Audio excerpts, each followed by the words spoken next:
శుక్లాంబరధరం విష్ణుం శశివర్ణం చతుర్భుజం ప్రసన్నవదనం ధ్యాయేత్ సర్వవిఘ్నోపశాంతయే అగజానన పద్మార్కం గజానన మహార్నిశం అనేకదంతం భక్తానాం ఏకదంతోపాస్మహే. ఓం గం గణపతయే నమః. ఓం శ్రీమాత్రే నమః. ఓం శ్రీ గురుభ్యో నమః. నేను మీ వాడ్రేవ్ ఆదినారాయణరావు. ఇప్పుడు మనం 13 ఏప్రిల్ నుంచి 19 ఏప్రిల్ 2025 అంటే ఈ వారం రోజులు కూడా ఈ వీక్ అంతా అనుకోవచ్చు. ప్రతి రాశి వారికి మేషరాశి నుంచి మీనరాశి వారికి కూడా ఎలా ఉండబోతుందో తెలుసుకుందాం.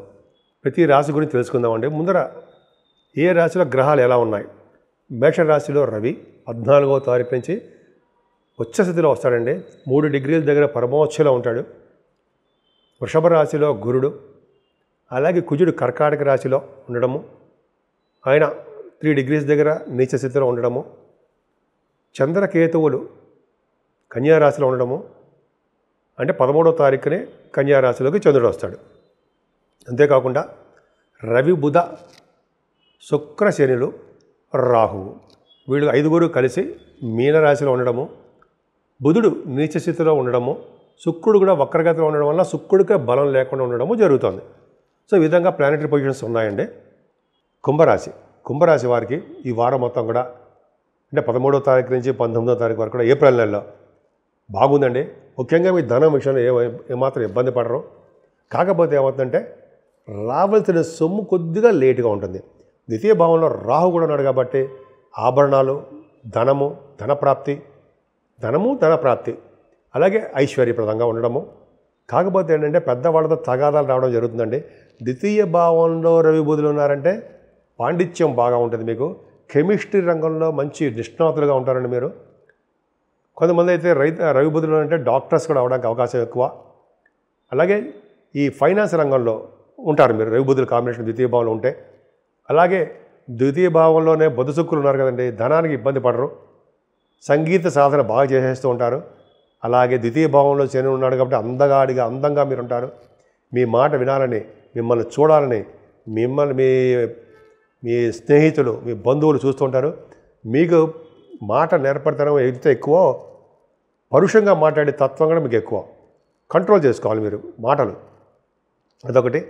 దానివల్ల బంధువుల విషయంలోనూ, మీ స్నేహితుల విషయంలోనూ, భార్యాభర్తల విషయంలోనూ తగాదాలు రావడానికి అవకాశం ఉంది. రవి 3వ భావంలో వచ్చేలా ఉన్నాడు కాబట్టి తమ్ముళ్ళకి బాగుంటుంది. మీ తమ్ముళ్ళకి బాగుండడము, వే ఆఫ్ లివింగ్ స్టైల్ బాగుండడము, మీ ఆలోచన ధోరణి సక్సెస్గా ఉండడము, అలాగే మీ తమ్ముళ్ళకి చెల్లెళ్ళకి సహాయ సహకారాలు చేయడము, పట్టుదల ఎక్కువ పెరగడము, మీకు పనులందు పట్టుదల, సక్సెస్, ధైర్యము, విజయోత్సాహము అన్నీ మీకు ఉంటాయి. గురుడు ప్రభావంలో కూడా భూయోగము, ఆభరణ యోగము, రైతులకు పంటలో అద్భుతంగా రావడము, విద్యలో ఆటంకాలు లేకుండా విద్య రావడము. చతుర్థంలో గురుడు మంచిగా చేస్తాడు తప్ప చెడు చెయ్యడు. 3వ భావంలో గురుడు వల్ల ఇబ్బంది ఉంటుంది. చతుర్థ భావంలో గురుడు ఉండడం వల్ల అన్నపానీయాలకు లోటు లేకుండా ఉండడము ఎక్కువ ఉంటుందండి. చాలా బంగారు ఆభరణాలు ఉంటాయి. సంగీత సాధన చాలా బాగా చేస్తారు. సంతానం వలన ఇబ్బంది పడకుండా, సంతానం వలన మీకు ధనప్రాప్తి అవకాశాలు ఉన్నాయి. అలాగే షేర్ మార్కెట్లో కూడా మీరు సక్సెస్ అవ్వడానికి అవకాశాలు ఎక్కువ ఉన్నాయి. కుజుడు 6వ భావంలో ఉండడం వలన రోగ బాధలు, చిన్న రోగాలు, రుణ బాధలు, కొంతమందికి శత్రువుల వలన ఇబ్బంది ఉంటాయండి. కాంపిటీషన్ ఎగ్జామ్స్లో సక్సెస్ కాలేకపోతూ ఉంటారు. శత్రుభయం ఎక్కువ. అందుకని సుబ్రహ్మణ్య స్వామి ఆరాధన చేసుకుంటూ ఉండాలి. భూముల వలన తగాదాలు రావడానికి అవకాశం ఉంది. ఏదేమైనా 8వ స్థానంలో చంద్రుడితో కలిసిన కేతుకి గురుదృష్టి ఉంది. పర్ఫెక్ట్గా బాగుంది. అనారోగ్య సమస్యల నుంచి బయటపడతారు మీరు.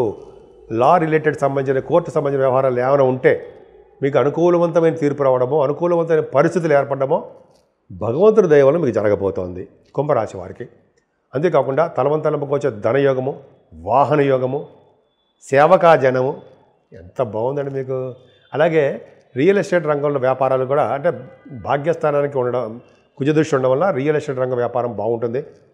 కానీ భూముల వల్ల తగాదాలు వస్తాయని రావడానికి అవకాశాలు కూడా ఉన్నాయి. ఉన్నతమైన విద్య మీకు సంప్రాప్తిస్తుంది.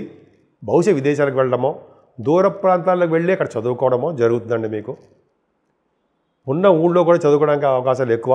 అంతేకాకుండా విదేశాలు వెళ్ళడం ఇంత చెప్పినట్టు జరుగుతుంది.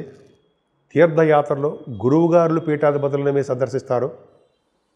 తండ్రి గారి యొక్క ఆర్థిక పరిస్థితి చాలా బాగుంటుంది. ముఖ్యంగా మీకు చెప్పాలంటే ఉద్యోగ భద్రత. ఆడవాళ్ళు కూడా చెప్తున్నారండి, మీరు చేస్తున్న ఉద్యోగాల్లో ప్రమోషన్స్ రావడము, ఫైనాన్షియల్ స్టేటస్ పెరగడము, ముఖ్యంగా సాఫ్ట్వేర్ రంగ ఉద్యోగస్తులకి, అలాగే కోల్డ్ రంగంలో ఉద్యోగస్తులకి, ప్రభుత్వ రంగ ఉద్యోగస్తులకి అంటాం, ప్రైవేట్ రంగ ఉద్యోగస్తులు కూడా వాళ్ళ ఉద్యోగ భద్రత ఉంటుందండి. ఉద్యోగాల్లో ప్రమోషన్స్ ఉంటాయి. కొత్త ఉద్యోగాలు కూడా మీకు చేరడానికి అవకాశాలు నిండుగా మీకు అవకాశాలు ఉన్నాయి. అద్భుతం అండి. ద్వితీయ భావంలో శని చిన్న ఇబ్బందులు కలిగిస్తాడు. ఉన్న ఊరు నుంచి దూరంగా ఉండేది చేస్తూ ఉంటాడు. అలాగే మీ ఉద్యోగంలోనూ ఏమాత్రం తగ్గరు. అలాగే వ్యాపారంలో లాభాలు రావడానికి మాత్రము కొద్దిగా తగ్గుముఖం పడతాయి. వ్యాపారంలో లాభాలు అనుకున్నంత స్థితికి మీకు రాలేవు, వస్తాయి కానీ అనుకున్నంతగా మీరు డబ్బులు సంపాదించలేకపోవచ్చు. ఏదేమైనా సన్మానాలు మీకు జరుగుతాయి. ఎదుటి వాళ్ళకి మీరు డబ్బులు ఇవ్వడము, ఎదుటి వాళ్ళని పోషించే శక్తి మీలో ఉండడము, ఆదాయ వనరులు మీకు ఎక్కువ పెరగడము, విదేశాల్లో కూడా కుటుంబ సభ్యుల మధ్య మీకు గౌరవ మర్యాదలు విపరీతంగా పెరిగిపోవడము అద్భుతంగా ఉందండి. ముఖ్యంగా గుడులకి, గోపురాలకి, నదులు, బావులు తవ్వించడానికి ధనం విశేషంగా ఖర్చు పెట్టేస్తూ ఉంటారు. ఎంత రాబడి ఉంటుందో అంత ఖర్చు ఉంటుంది. 12th హౌస్ లార్డ్ శని ద్వితీయ భావంలో ఉన్నాడు కాబట్టి విదేశాలకు వెళ్ళి తీరుతారు. ఈ విధంగా మీ కుంభరాశి వారికి ఉంది. సో మీ రాశివారు పూజించవలసిన దేవుడు సుబ్రహ్మణ్యేశ్వర స్వామియే. ఆయన పూజించడము, ఆంజనేయ స్వామి యొక్క అభిషేకాలు చేయించుకోవడము, శివుడికి అభిషేకాలు చేయించుకుంటూ అమ్మవారి యొక్క పూజలు చేసుకోవడము, సంతోషి మాత అమ్మవారు ఉన్నాయి, ఆవిడికి దండం పెట్టుకోవడం వలన, ఆవిడికి వస్త్రాలు సమర్పించడం వలన చక్కగా ఆనందమయంగా మీరు ఈ లైఫ్ మొత్తం బాగుంటారు. ఈ వారం మొత్తం అండి 3 గ్రహాలు అనుకూలవంతమైన పరిస్థితి. 3 గ్రహాలు అంటే మేజర్ గ్రహాలండి. అనుకూలంగా లేకుండా, అనుకూలవంతమైన పరిస్థితులు కలిగించకుండా అన్ని రంగాల్లోనూ అందరికీ కూడా ప్రాబ్లమ్స్ క్రియేట్ చేస్తున్నారు. వాళ్ళు ఎవరయ్యా అంటే కుజుడు నీచ స్థితిలో ఉండడం వలన అన్ని రాశుల వారికి కూడా ఏదో విధంగా ఆయన ప్రాబ్లమ్స్ క్రియేట్ చేస్తున్నాడు.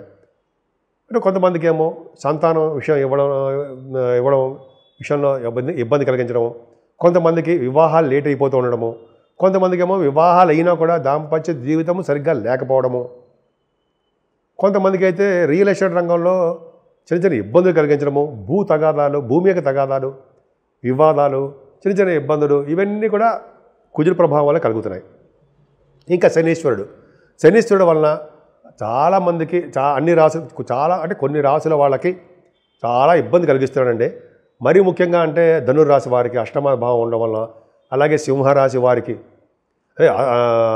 ధనుర్రాశి వాళ్ళకి అర్ధాష్టమ శని అవ్వడం వలన, అలాగే సింహరాశి వారికి ఇలాగ శని ప్రాబ్లమ్స్ చాలా ఉన్నాయండి. అంతేకాకుండా రాహు వలన వచ్చే దోషాలు కూడా చాలా ఉన్నాయి. శనీశ్వరుడు, రాహువు, కుజుడు ఈ మేజర్ గ్రహాల యొక్క పరిహారం చేసుకుంటే సరిపోలా. అన్ని రాశుల వాళ్ళు ఏం చేసుకోవాలి? ఏం లేదండి. మొట్టమొదటిగా మనం కుజుడు గురించి చెప్పుకుందాం. సుబ్రహ్మణ్య స్వామి ఆరాధన చేసుకోవడం వలన, సుబ్రహ్మణ్య స్వామి కళ్యాణాలు చేయించుకోవడం వలన, సుబ్రహ్మణ్య స్వామి అష్టోత్తరాలు మన ఇంట్లోనే చేసుకోవడం వలన నిరంతరము ఓం సం శరవణ భవాయ నమః మూల మంత్రం జపించడం. ఓం సం శరవణ భవాయ నమః, ఓం సం శరవణ భవాయ నమః, ఓం సం శరవణ భవాయ నమః మూల మంత్రం జపించడం వలన కుజుడి వలన వచ్చే దోషాలు చాలా మటుకు పరిహారం చేసుకోగలం. అలాగే శనీశ్వరుడికి ఏంటంటే శివుడికి అభిషేకాలు చేయించుకోవాలండి. ఫస్ట్ పాయింట్ శివుడికి అభిషేకాలు చేయించుకోవడము. రెండోది ఏంటంటే వెంకటేశ్వర స్వామి దగ్గర ధ్వజస్తంభం ఉంటాం, లేకపోతే వెంకటేశ్వర స్వామి దగ్గర టెంపుల్స్లో ఒక అఖండమైన దీపారాధన, పెద్ద ఒత్తి వేసి నిండా నూనె పోసి దీపారాధన చేయడం వలన శనీశ్వరుడు వచ్చే దోషాలు పరిహారం తీరుతాయంటే సందేహం లేదు. అంతేకాకుండా ఆంజనేయ స్వామి ఆరాధన, అప్పాలు, నైవేద్యాలు చేసుకోవడం వల్ల, అలాగే అమ్మవారి యొక్క ఆరాధన, అమ్మవారి యొక్క చండీ హోమాలు, కుంకుమ పూజలు ఇలాగా చేయించుకోవడం వలన అమ్మవారి చేయించుకోవడం వలన మనకి శని వలన, రాహు వలన, కుజదోషం వలన వచ్చే దోషాలు హరించమంటారా? పోవంటారా? తక్కువగా ఉండమంటారా? అసలు లేకుండా ఉంటాయంటారా? ఎంత బాగుందండి, అవునా? నిజంగా అంతే. సో మనం దేవుడి యొక్క ప్రభావం ఉండాలి. దైవ దర్శనాలు చేసుకుందాం.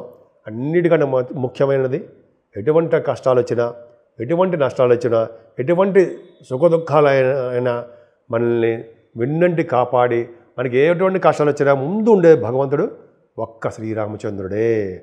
ఆ శ్రీరామచంద్రుడు నిరంతరము రామా రామా రామా అనుకుంటే మనకి అన్ని కష్టాలు తొలగమంటారా? మీరే ఆలోచించండి.